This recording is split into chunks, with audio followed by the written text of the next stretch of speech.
നമുക്ക് വീടിൻ്റെ ഓരോ ദിക്കിലും വർഷാവർഷം എല്ലാ ചൈനീസ് ഇയറിലും ഓരോ പുതിയ നക്ഷത്രങ്ങൾ നിലവിലൊരു നക്ഷത്രം നിൽക്കുകയും ഈ ഒരു ടൈം ആകുമ്പോൾ ആ നക്ഷത്രം അവിടെ നിന്ന് മാറി മറ്റൊരു നക്ഷത്രം ആ ഭാഗത്തേക്ക് വരികയും ചെയ്യുമെന്ന് പറയുന്നുണ്ട്.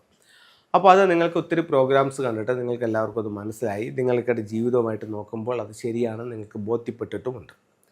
ഇനി ഇതേപോലെ തന്നെ വ്യക്തികളെയും ഈ ഓരോ വർഷവും ഈ നക്ഷത്രങ്ങൾ ചേഞ്ച് ആകുന്നതനുസരിച്ച് അവരെ സ്വാധീനിക്കും.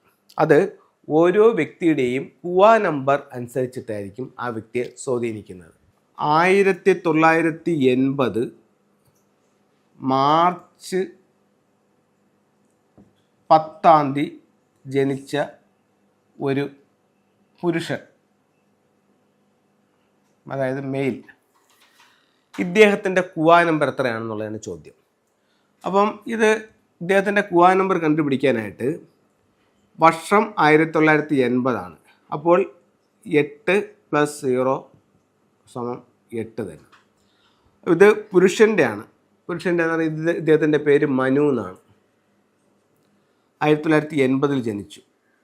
അപ്പോൾ ഇത് അവസാനത്തെ 2 ഡിജിറ്റുകൾ നിങ്ങളെ കൂട്ടുന്നു 80. 8ഉം 0 കൊണ്ട് കൂട്ടുമ്പം 8 തന്നെ കിട്ടും.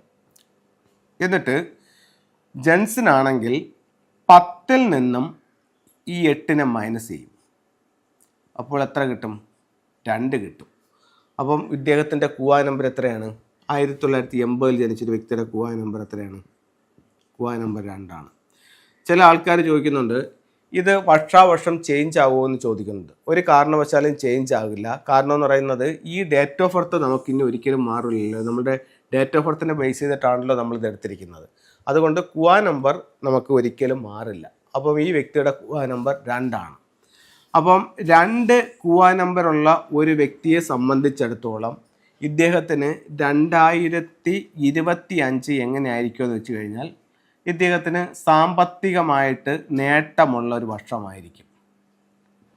അപ്പോൾ ഇപ്പോൾ ഞാനിത് കുവാ നമ്പർ കണ്ടുപിടിക്കുന്ന ഒരു മെത്തേഡ് പറഞ്ഞു തന്നു. നേരത്തെ പല വീഡിയോകളിൽ ഇത് ഞാൻ പറഞ്ഞിട്ടുണ്ട്. അപ്പോൾ അത് നിങ്ങൾക്ക് വേണമെങ്കിൽ കൂടുതൽ കണ്ടുകൊണ്ട് ഇതിനെ മനസ്സിലാക്കാം.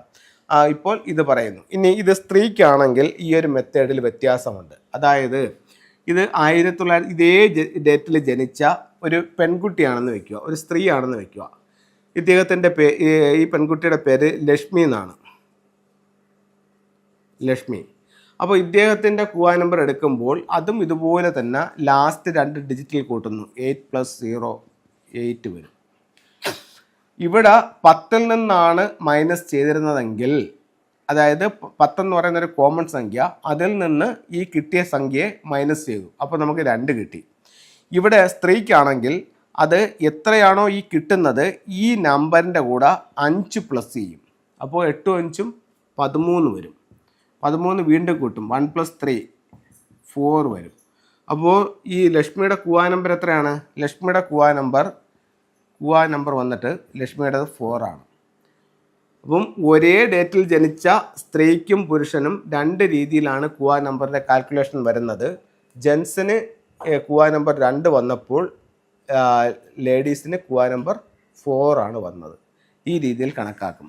അപ്പം ഈ 4 വന്ന ലേഡിക്ക് ഈ വർഷം 2025 എങ്ങനെയായിരിക്കും എന്ന് ചോദിച്ചു കഴിഞ്ഞാൽ ഇവർക്ക് ഈ വർഷം തൊഴിൽപരമായിട്ട് നല്ല ഉയർച്ച ഉള്ളൊരു വർഷമായിരിക്കും. അപ്പോൾ കുവാ നമ്പർ എത്ര കുവാ നമ്പർ ഉണ്ടെന്ന് ചോദിച്ചു കഴിഞ്ഞാൽ 9 കുവാ നമ്പർ ഇല്ല, 8 കുവാ നമ്പറുകളേ ഉള്ളൂ. അതായത് 1 2 3 4 5 എന്ന് പറയുന്നൊരു കുവാ നമ്പർ ഇല്ല. അത് ഇതിനെ കൂട്ടി വരുമ്പോൾ 5 കിട്ടുകയാണെന്നുണ്ടെങ്കിൽ അത് പുരുഷനെ അത് കൂട്ടി വരുമ്പോൾ 5 കിട്ടുകയാണെങ്കിൽ പുരുഷനെ അത് 2 സ്ത്രീയെ അത് 8 പരിഗണിക്കും. അപ്പോൾ കുവാ നമ്പർ 5 വന്നാൽ അതിന് 2ഉം 8ഉമായി പരിഗണിക്കും. അത് കഴിഞ്ഞിട്ട് 6 7 8 9. അപ്പോൾ ഈ 5 എന്ന് പറയുന്നൊരു കുവാ നമ്പറില്ല, അത് 2 8 പരിഗണിച്ച് അതിനെ എങ്ങനെ ക്ലിയർ ചെയ്യും. അപ്പോൾ ബാക്കി 8 നമ്പറുകൾ. അതിൽ 1ന് ഈ വർഷം എന്താണെന്ന് ചോദിച്ചു കഴിഞ്ഞാൽ 1 കുവാ നമ്പറുകാർക്ക് ഈ വർഷം പറ്റിപ്പിന് സാധ്യത ഉള്ളൊരു വർഷമാണ്. 2 കുവാ നമ്പറുകാർക്ക് ഈ വർഷം സാമ്പത്തികമായിട്ട് അഭിവൃദ്ധിയുണ്ട്. 3 കുവാ നമ്പർ ഈ വർഷം സമ്പത്തിൻ്റെ വർഷമായിരിക്കും. 4 കുവാ നമ്പർക്ക് ഈ വർഷം തൊഴിലിൻ്റെ വർഷമായിരിക്കും. 6 കുവായ നമ്പർ ഉള്ളവർക്ക് ഈ വർഷം വിദ്യാഭ്യാസത്തിന് കൊള്ളാം, വിവാഹത്തിന് കൊള്ളാം, അങ്ങനെ ഒരു നക്ഷത്രമാണ്. 7 കുവായ നമ്പർ ഉള്ളവർക്ക് ഈ വർഷം എന്ന് പറയുമ്പോഴത്തേക്ക് 6 കുവായ നമ്പർ ഉള്ളവർക്ക് ഇവിടെ വിദ്യാഭ്യാസത്തിൻ്റെ വർഷമല്ല. 6 കുവായ നമ്പർ ഉള്ളവർക്ക് ഈ വർഷം വരുന്നത് കലഹത്തിന് സാധ്യത ഉള്ളൊരു വർഷമാണ്. 6 കുവായ നമ്പർ ഉള്ളവർക്ക് കലഹമായിരിക്കും. 7 കുവായ നമ്പർ ഉള്ളവർക്ക് വിദ്യാഭ്യാസപരമായിട്ട് നല്ല വർഷമാണ്. 8 കുവായ നമ്പർ ഉള്ളവർക്ക് ഈ വർഷം വളരെ മോശം വർഷമാണ്. ലോസിന്, നഷ്ടങ്ങൾക്ക് സാധ്യതയുള്ളൊരു വർഷമാണ്. 9 കുവായ നമ്പർ ഉള്ളവർക്ക് ഈ വർഷം ടെൻഷനുള്ളൊരു വർഷമായിരിക്കും. അങ്ങനെയാണ് ഓരോ കുവായ നമ്പറുകാർക്കും ഈ വർഷം എങ്ങനെയാണ് അവരെ സ്വാധീനിക്കുന്നത് എന്നുള്ളത് പറയുന്നത്.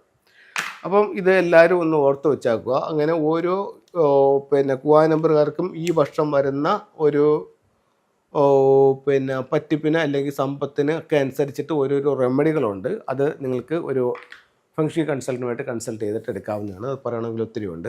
അപ്പോൾ അങ്ങനെ ചെയ്യാവുന്നതാണ്. ഇനി നമുക്ക് ചില ടൂളുകളിലേക്ക് പോകാം. ഇത് ഒരു ക്രിസ്റ്റൽ ട്രീ ആണ്. ഇത് നമ്മളുടെ വീട്ടിൽ, ബെഡ്റൂമിൽ, ലിവിങ് റൂമിലൊക്കെ ഇത് വയ്ക്കാം. ഇത് ആ അറ്റ്മോസ്ഫിയറിലുള്ള നെഗറ്റീവായിട്ടുള്ള ഊർജ്ജത്തെ വലിച്ചെടുക്കുകയും എപ്പോഴും ഒരു പോസിറ്റീവ് എനർജി തരികയും ചെയ്യുന്നതാണ്. അതുപോലെ ഇതൊരു ഫയർബോളാണ്. 2025 നോർത്ത് വെസ്റ്റ് ഭാഗത്ത് വയ്ക്കുന്നത് കലഹം ഒഴിവാവാനായിട്ട് നന്നായിരിക്കും. അതുപോലെ തന്നെ ഇത് ഒരു വെൽത്ത് ഷംബാലയുടെ സ്റ്റാച്യു ആണ്. ഇത് സമ്പത്തുണ്ടാവാൻ വേണ്ടി നല്ലതായിരിക്കും. അതുപോലെ ഇതൊരു വിക്ടറി ഹോഴ്സ് ആണ്. ഇത് നമുക്ക് പേര്, പ്രശസ്തി, വിജയം ഉണ്ടാക്കാനായിട്ട് നല്ലൊരു ടൂളായിരിക്കും. ഇത് പിയാവോയുടെ പേരാണ്. ഇത് നമ്മളുടെ സമ്പത്തിനെ നിലനിർത്താൻ വേണ്ടി ഉപയോഗിക്കുന്ന ഒരു ടൂളാണ്. അപ്പോൾ ഇത്തരത്തിലുള്ള ഓരോ ടൂളുകളും നിങ്ങളുടെ ജീവിതത്തിൽ ഒത്തിരി നേട്ടങ്ങളുണ്ടാക്കും. നിങ്ങൾക്ക് എല്ലാവർക്കും ഇതൊന്ന് ഉപയോഗിച്ച് നോക്കാവുന്നതാണ്. എല്ലാവർക്കും എല്ലാ ഐശ്വര്യങ്ങളും ഉണ്ടാവട്ടെ എന്ന് പ്രാർത്ഥിച്ചുകൊണ്ട് നിർത്തുന്നു. നന്ദി, നമസ്തേ.